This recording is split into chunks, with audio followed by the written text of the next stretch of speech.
ओम शांति 1 मे 2024 प्रातः मुरली बाबा कहते मीठे बच्चे तुम्हें सिद्ध करी बताओ जे बेहद्र पिता आमर पिता मध्य अटंती, शिक्षक मध्य अटंती एवं सद्गुरु मध्य अटंती।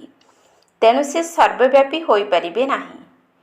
तुम्हें सिद्ध करी बताओ जे बेहद्र पिता आमर पिता मध्य अटंती, शिक्षक मध्य अटंती एवं सद्गुरु मध्य अटंती। तेणु से सर्वव्यापी होई परिबे नाही। प्रश्न, वर्तमान समय रे दुनिया रे अति दुख काहेकि हेउछि? एहार कारण कौन? वर्तमान समय रे दुनिया रे अति दुख काहेकि हेउछि? एहार कारण कौन? उत्तर, सारा दुनिया उपरे वर्तमान राहुर दशा पड़िछि। जेउ कारणरू ही दुख मिलुछि।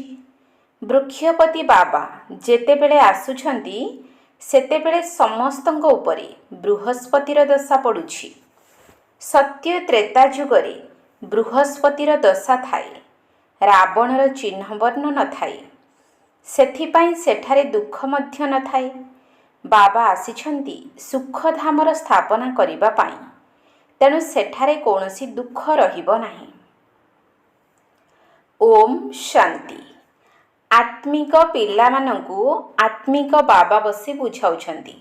काहेकि ना सबु पिला माने कथा जानिछंती आमे आत्मा निज घरु बहुत दूररु एठाकु आसुछु। आसी एही शरीर रे प्रवेश करुछु अभिनय करिबा पाई। आत्मा ही अभिनय करिथाए। एठारे पिला माने निजको आत्मा भाबी शिव बाबांकर स्मृति रे बसिछंती। काहेकि ना बाबा बुझाइछंती जोग बल द्वारा ही तुमर जन्म जन्मांतरर पाप भस्म हेबो। एहाकु जोग बोली मध्य कहिबा उचित नुहे। सन्यासी माने ही जोग सिखाई थांती। छात्रंकर शिक्षक सहित एवं पिलांकर बापा सहित जोग रही थाए। एहा हेला आत्मा मानकर परमात्मा अर्थात पिलांकर बापांक सहित मेला। एहा एक कल्याणकारी मिलन। बाकी तो सबो अकल्याणकारी। काहेकि ना एहा पतित दुनिया ना। तुमे जेतेबेले प्रदर्शनी बा म्यूजियम रे बुझाउछ सेतेबेले आत्मा एवं परमात्मांकर परिचय देबा ठीक हेबो। आत्मा माने सबु संतान अटंती एवं इए परम पिता परमात्मा जी कि परम धाम रे रही थांती। कौनसी भी संतान निजर लौकिक पितांकु परम पिता बोली कहि परिबो नाही। हे परम पिता परमात्मा कही दुखरे ही मने पकाई थांती। परम आत्मा परम धाम रे ही रही थांती। तेबे तुमे जेतेबेले आत्मा एवं परमात्मांकर ज्ञान बुझाउछ सेतेबेले केवल एही कथा बुझाओ नाही कि आमर दुई जण पिता अछंती। सिए पिता एवं शिक्षक मध्य अटंती। एक कथा मध्य निश्चित भावरे बुझाइबाकु हेबो। आमे समस्ते भाई भाई अटु एवं परमात्मा सबु आत्मा मानकर पिता अटंती। भक्ति मार्ग रे समस्ते ईश्वर पितांकु मने पकाई थांती। काहेकि ना भगवान ठारू भक्तिर फल मिली थाए अथवा पितांक ठारू पिला माने संपत्ति नहीं थांती। भगवान पिला मानकु भक्तिर फल देई थांती। कौन दियंती? विश्वर मालिक करुछंती। परंतु तुमको से केवल पिता अटंती बोली प्रमाणित करिवार नाही। सी पिता सहित शिक्षा देला वाला शिक्षक सद्गुरु मध्य अटंती। एही भली बुझाओ, तेबे सर्वव्यापीर विचार समाप्त होइछिबो। तेणु बुझाइबा समय रे एही सबु कथा को जोड़ी करी कुह।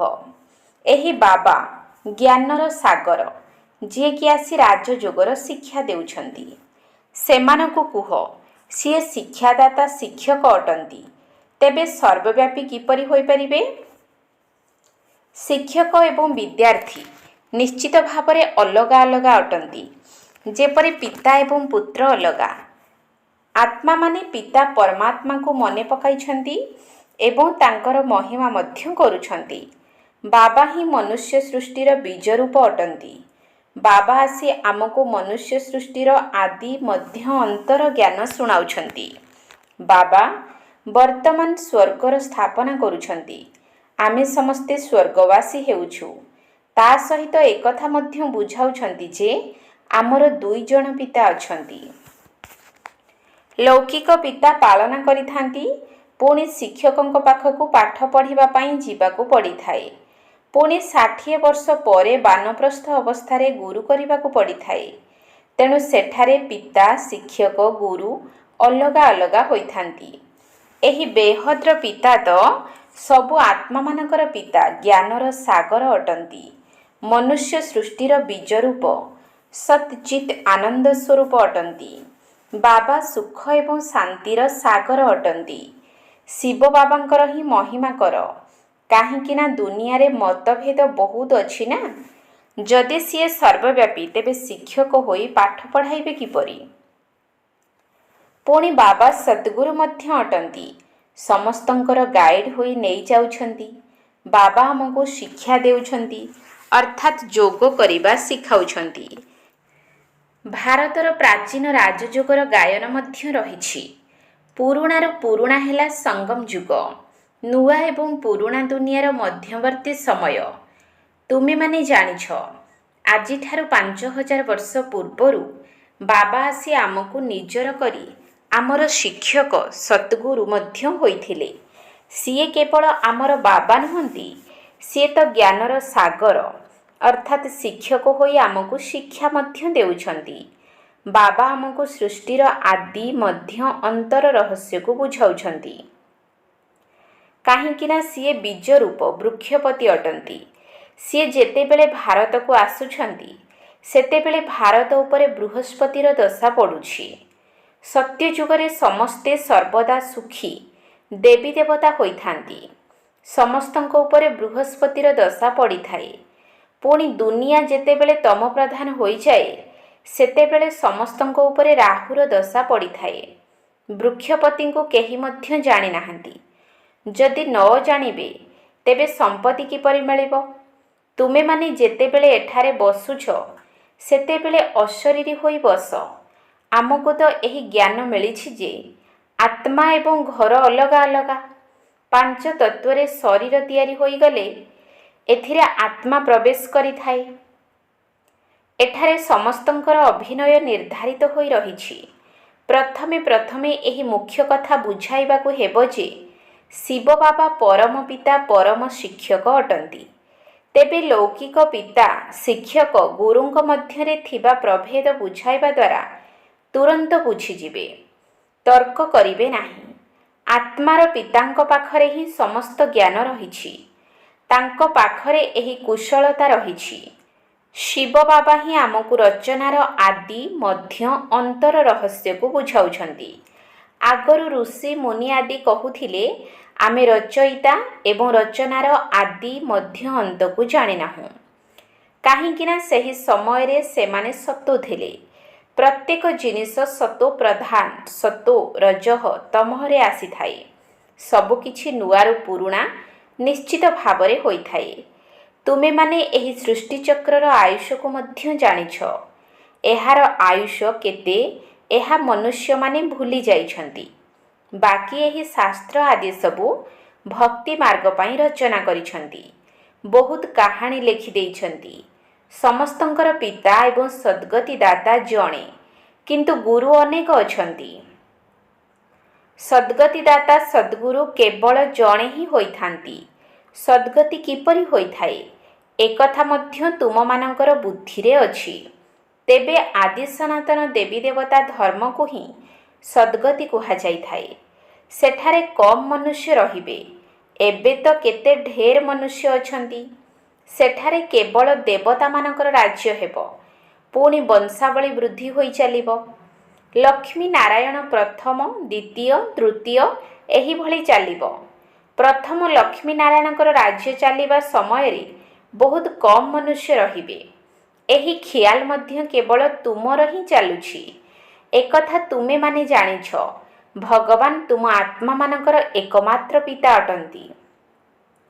ସିଏ ଅବିନାଶୀ ଅଟନ୍ତି। ବିନାଶୀ ପିତାଙ୍କଠାରୁ ବିନାଶୀ ସମ୍ପତ୍ତି ମିଳିଥାଏ। ଅବିନାଶୀ ବାବାଙ୍କଠାରୁ ଅବିନାଶୀ ସମ୍ପତ୍ତି 21 ପିଢ଼ି।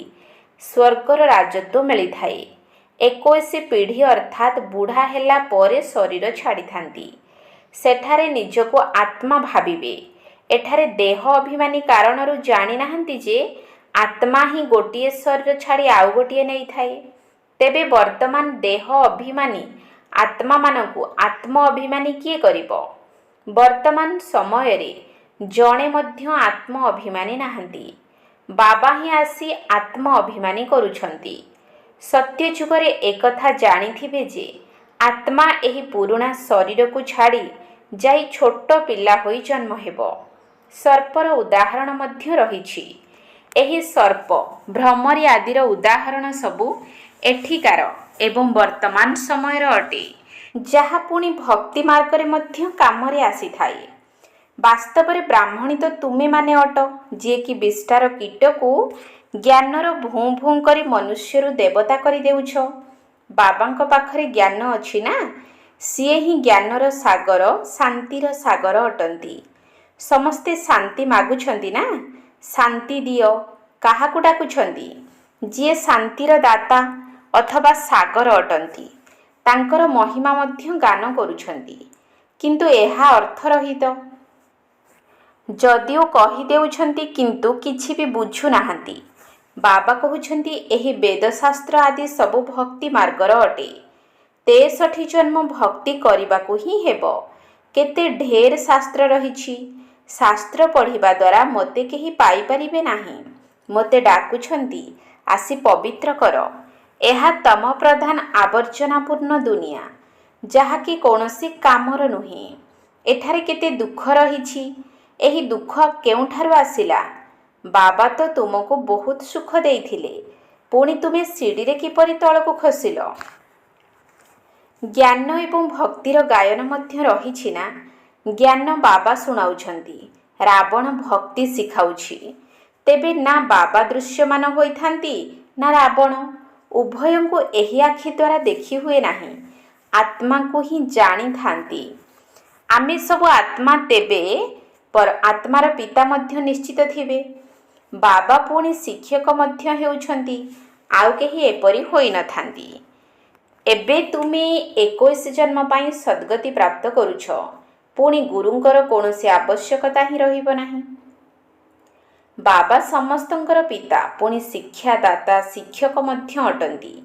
ଆଉ ମଧ୍ୟ ସମସ୍ତଙ୍କର ସଦ୍ଗତି ଦାତା ସଦ୍ଗୁରୁ, ପରମ ଗୁରୁ ମଧ୍ୟ ଅଟନ୍ତି। ତେବେ 3 ଜଣଙ୍କୁ ତ ସର୍ବବ୍ୟାପୀ କୁହାଯାଇପାରିବ ନାହିଁ। ସିଏ ତ ସୃଷ୍ଟିର ଆଦି ମଧ୍ୟ ଅନ୍ତର ରହସ୍ୟ ବତାଉଛନ୍ତି। ମନୁଷ୍ୟମାନେ ମନେ ପକାଉଛନ୍ତି, ହେ ପତିତ ପାବନ ଆସ, ସମସ୍ତଙ୍କର ସଦ୍ଗତି ଦାତା ଆସ, ସମସ୍ତଙ୍କର ଦୁଃଖକୁ ହରଣ କରି ସୁଖ ଦିଅ। ହେ ଈଶ୍ୱର ପିତା, ହେ ମୁକ୍ତିଦାତା, ପୁଣି ସାଥିରେ ନେଇଯିବା ପାଇଁ ଆମର ପଥ ପ୍ରଦର୍ଶକ ମଧ୍ୟ ହୁଅ। ଏହି ରାବଣ ରାଜ୍ୟରୁ ଆମକୁ ଉଦ୍ଧାର କର। ରାବଣ ରାଜ୍ୟ କୌଣସି ଲଙ୍କାରେ ନାହିଁ। ସାରା ଧରିତ୍ରୀ ଉପରେ ବର୍ତ୍ତମାନ ରାବଣ ରାଜ୍ୟ ଚାଲିଛି। ରାମ ରାଜ୍ୟ କେବଳ ସତ୍ୟ ଯୁଗରେ ହିଁ ହୋଇଥାଏ। ଭକ୍ତି ମାର୍ଗରେ ମନୁଷ୍ୟ କେତେ ଦ୍ୱନ୍ଦ୍ୱରେ ପଡ଼ୁଛନ୍ତି। ଏବେ ତୁମକୁ ଶ୍ରେଷ୍ଠ ହେବା ପାଇଁ ଶ୍ରୀମତ ମିଳୁଛି। ସତ୍ୟ ଯୁଗରେ ଭାରତ ଶ୍ରେଷ୍ଠାଚାରୀ ପୂଜ୍ୟ ଥିଲା, ତେଣୁ ବର୍ତ୍ତମାନ ପର୍ଯ୍ୟନ୍ତ ମଧ୍ୟ ତାଙ୍କୁ ପୂଜା କରି ଆସୁଛନ୍ତି। ଭାରତ ଉପରେ ବୃହସ୍ପତିର ଦଶା ପଡ଼ିଥିବା ସମୟରେ ସତ୍ୟଯୁଗ ଥିଲା। ଏବେ ରାହୁର ଦଶା ପଡ଼ିଥିବାରୁ ଦେଖ ଭାରତର ଅବସ୍ଥା କ'ଣ ହୋଇଗଲାଣି। ସମସ୍ତେ ନାସ୍ତିକ ହୋଇଯାଉଛନ୍ତି। ବାବା ଆସି ଆସ୍ତିକ କରୁଛନ୍ତି। ରାବଣ ପୁଣି ନାସ୍ତିକ କରିଦେଉଛି। କହୁଛନ୍ତି ମଧ୍ୟ ଆମର ରାମରାଜ୍ୟ ଦରକାର। ତେବେ ସମସ୍ତେ ରାବଣ ରାଜ୍ୟରେ ଅଛନ୍ତି, ତେଣୁ ନର୍କବାସୀ ମଧ୍ୟ ଅଟନ୍ତି ନା। ରାବଣ ରାଜ୍ୟକୁ ନର୍କ କୁହାଯାଉଛି। ସ୍ୱର୍ଗ ଏବଂ ନର୍କ ଅଧା ଅଧା ଚାଲୁଛି। ଏକଥା ମଧ୍ୟ ତୁମେମାନେ ହିଁ ଜାଣିଛ। ରାମରାଜ୍ୟ ଏବଂ ରାବଣ ରାଜ୍ୟ କାହାକୁ କୁହାଯାଉଛି? ତେଣୁ ପ୍ରଥମେ ଏହି ନିଶ୍ଚୟ ହେବା ଦରକାର ଯେ ଶିବ ବାବା ଆମର ପିତା। ଆମେ ସବୁ ଆତ୍ମାମାନେ ପରସ୍ପର ଭାଇ ଭାଇ ଅଟୁ। ବାବାଙ୍କଠାରୁ ସମସ୍ତଙ୍କୁ ସମ୍ପତ୍ତି ମିଳିବାର ହକ୍ ରହିଛି ଏବଂ ମିଳିଥିଲା ମଧ୍ୟ। ବାବା ଆମକୁ ରାଜଯୋଗ ଶିଖାଇ ସୁଖଧାମର ମାଲିକ କରିଥିଲେ। ବାକି ସମସ୍ତେ ଶାନ୍ତିଧାମକୁ ଚାଲିଗଲେ। ଏକଥା ମଧ୍ୟ ପିଲାମାନେ ଜାଣିଛନ୍ତି। ବୃକ୍ଷପତି ହେଉଛନ୍ତି ଚୈତନ୍ୟ। ସତ୍‌ଚିତ୍ ଆନନ୍ଦ ସ୍ୱରୂପ। ଆତ୍ମା ସତ୍ୟ ଏବଂ ଚୈତନ୍ୟ ମଧ୍ୟ ଅଟେ। ବାବା ମଧ୍ୟ ସତ୍, ଚୈତନ୍ୟ, ବୃକ୍ଷପତି ଅଟନ୍ତି। ଏହା ଏକ ଓଲଟା ବୃକ୍ଷ ନା? ଏହାର ବୀଜ ଉପରେ ରହିଛି। ବାବା ହିଁ ଆସି ଆମକୁ ବୁଝାଉଛନ୍ତି, ଯେତେବେଳେ ତୁମେ ତମ ପ୍ରଧାନ ହୋଇଯାଉଛ, ସେତେବେଳେ ମୁଁ ତୁମକୁ ସତୋ ପ୍ରଦାନ କରିବା ପାଇଁ ଆସୁଛି। ବର୍ତ୍ତମାନ ଇତିହାସ ଭୂଗୋଳର ପୁନରାବୃତ୍ତି ହେଉଛି। ଏବେ ତୁମକୁ କହୁଛନ୍ତି ହିଷ୍ଟ୍ରି, ଜୋଗ୍ରାଫି, ଇଂରାଜୀ ଅକ୍ଷର କୁହ ନାହିଁ। ହିନ୍ଦୀରେ ଇତିହାସ ଭୂଗୋଳ ବୋଲି କୁହନ୍ତି। ଇଂରାଜୀ ତ ସମସ୍ତେ ପଢ଼ୁଛନ୍ତି, ଭାବୁଛନ୍ତି ଭଗବାନ ସଂସ୍କୃତରେ ଗୀତା ଶୁଣାଇଥିଲେ। ଶ୍ରୀକୃଷ୍ଣ ସତ୍ୟଯୁଗରେ ରାଜକୁମାର ଥିଲେ, ସେଠାରେ ଏହି ଭାଷା ଥିଲା। ଏଭଳି ତ ଲେଖାଯାଇ ନାହିଁ। ତେବେ ଭାଷା ନିଶ୍ଚିତ ଭାବରେ ଥିଲା। ଯିଏ ଯିଏ ରାଜା ହୋଇଥାନ୍ତି ତାଙ୍କର ନିଜସ୍ୱ ଭାଷା ରହିଥାଏ। ତେଣୁ ସତ୍ୟଯୁଗୀ ରାଜାମାନଙ୍କର ନିଜସ୍ୱ ଭାଷା ହେବ, ସେଠାରେ ସଂସ୍କୃତ ରହିବ ନାହିଁ। ସତ୍ୟଯୁଗର ନୀତି ପ୍ରଥା ହିଁ ଅଲଗା, କଳିଯୁଗୀ ମନୁଷ୍ୟମାନଙ୍କର ନୀତି ପ୍ରଥା ହିଁ ଅଲଗା। ତୁମେ ସମସ୍ତେ ମୀରା ଅଟ, ଯେଉଁମାନେ କି କଳିଯୁଗୀ ଲୋକଲାଜ କୁଳମର୍ଯ୍ୟାଦାକୁ ପସନ୍ଦ କରୁନାହଁ। ତୁମେ କଳିଯୁଗୀ ଲୋକଲାଜକୁ ତ୍ୟାଗ କରୁଥିବାରୁ କେତେ ଝଗଡ଼ା ହେଉଛି। ତୁମକୁ ବାବା ଶ୍ରୀମତ ଦେଇଛନ୍ତି, କାମ ମହାଶତ୍ରୁ ଅଟେ, ଏହା ଉପରେ ବିଜୟ ପ୍ରାପ୍ତ କର। ଯେଉଁମାନେ ହେଉଛନ୍ତି ସେମାନଙ୍କର ଚିତ୍ର ମଧ୍ୟ ସମ୍ମୁଖରେ ଅଛି। ତୁମକୁ ଅବିନାଶୀ ବାବାଙ୍କଠାରୁ ରାୟ ମିଳୁଛି ଯେ ବିଶ୍ୱରେ ଶାନ୍ତି କିପରି ସ୍ଥାପନ ହେବ। ଶାନ୍ତି ଦିଅ କହିଲେ ବାବା ହିଁ ମନେ ପଡ଼ୁଛନ୍ତି। ବାବା ହିଁ ଆସି କଳ୍ପ କଳ୍ପ ବିଶ୍ୱରେ ଶାନ୍ତି ସ୍ଥାପନ କରୁଛନ୍ତି। ତେବେ କଳ୍ପର ଆୟୁଷ ଲମ୍ବା କରିଦେଇଥିବାରୁ ମନୁଷ୍ୟ କୁମ୍ଭକର୍ଣ୍ଣର ନିଦ୍ରାରେ ଯେପରି ଶୋଇଯାଇଛନ୍ତି। ପ୍ରଥମେ ପ୍ରଥମେ ମନୁଷ୍ୟମାନଙ୍କର ଏହି ନିଶ୍ଚୟ ପକ୍କା କରାଅ ଯେ ସିଏ ଆମର ପିତା, ଶିକ୍ଷକ ମଧ୍ୟ ଅଟନ୍ତି। ତେବେ ଶିକ୍ଷକଙ୍କୁ ସର୍ବବ୍ୟାପୀ ବୋଲି କିପରି କୁହାଯିବ? ତୁମେମାନେ ଜାଣିଛ ବାବା କିପରି ଆସି ଆମକୁ ପାଠ ପଢ଼ାଉଛନ୍ତି।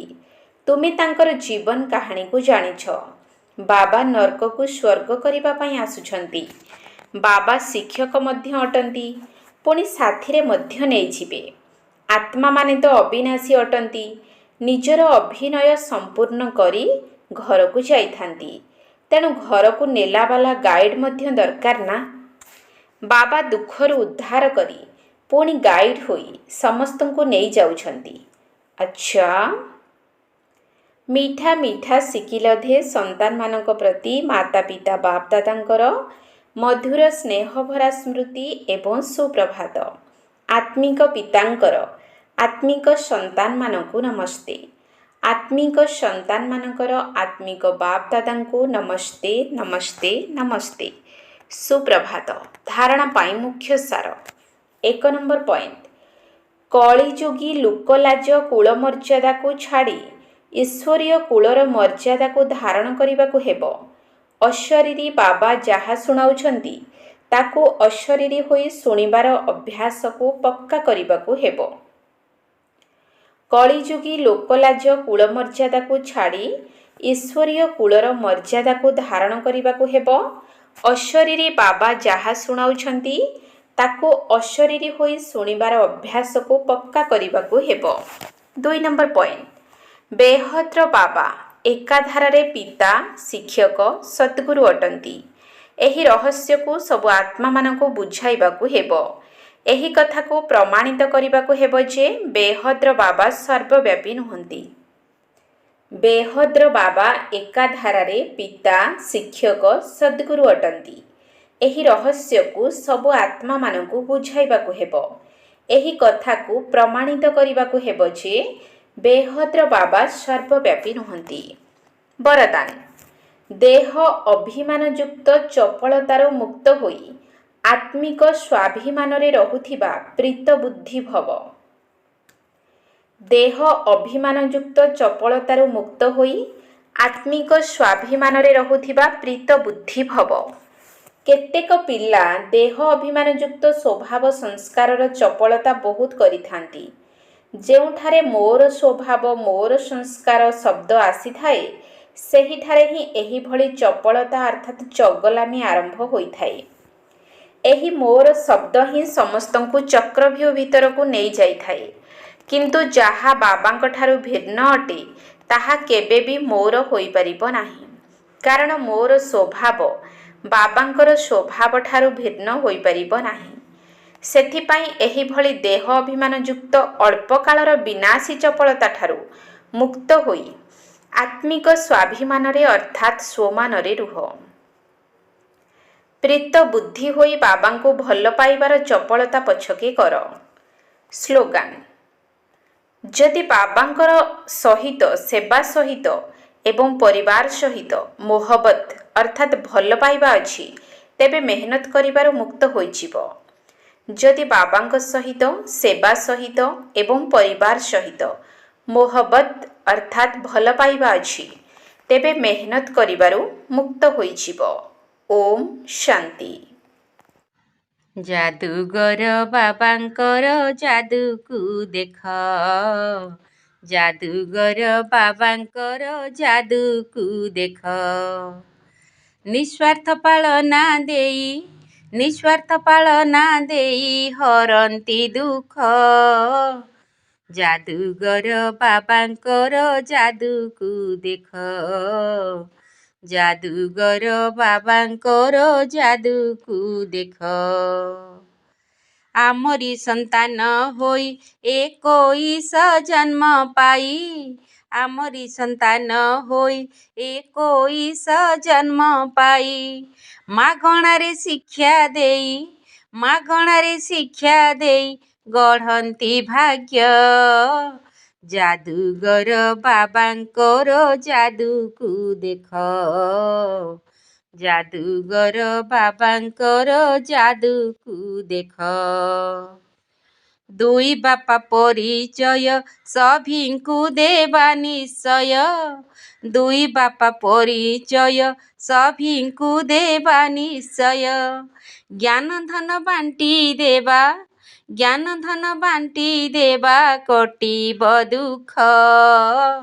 ଯାଦୁଗର ବାବାଙ୍କର ଯାଦୁକୁ ଦେଖ, ଯାଦୁଗର ବାବାଙ୍କର ଯାଦୁକୁ ଦେଖ। ମନକୁ କରି ଆୟତ ହୋଇବା ଜଗତ ଜିତ, ମନକୁ କରି ଆୟତ ହୋଇବା ଜଗତ ଜିତ। ବାବାକୁ କରିବା ଆମ, ବାବାଙ୍କୁ କରିବା ଆମ ଶିବ ବାଳକ।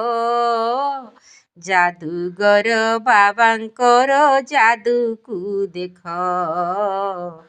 ଯାଦୁଗର ବାବାଙ୍କର ଯାଦୁକୁ ଦେଖ।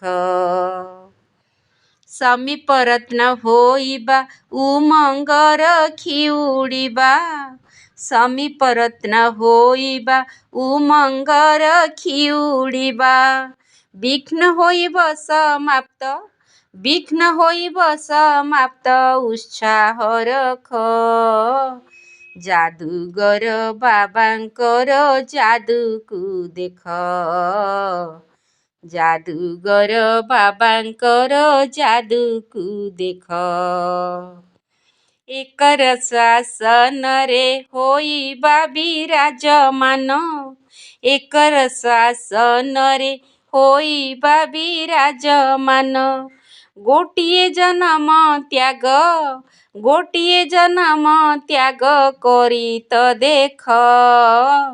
ଯାଦୁଗର ବାବାଙ୍କର ଯାଦୁକୁ ଦେଖ, ଯାଦୁଗର ବାବାଙ୍କର ଯାଦୁକୁ ଦେଖ। ନିଃସ୍ୱାର୍ଥ ପାଳନା ଦେଇ, ନିଃସ୍ୱାର୍ଥ ପାଳନା ଦେଇ ହରନ୍ତି ଦୁଃଖ। ଯାଦୁଗର ବାବାଙ୍କର ଯାଦୁକୁ ଦେଖ, ଯାଦୁଗର ବାବାଙ୍କର ଯାଦୁକୁ ଦେଖ।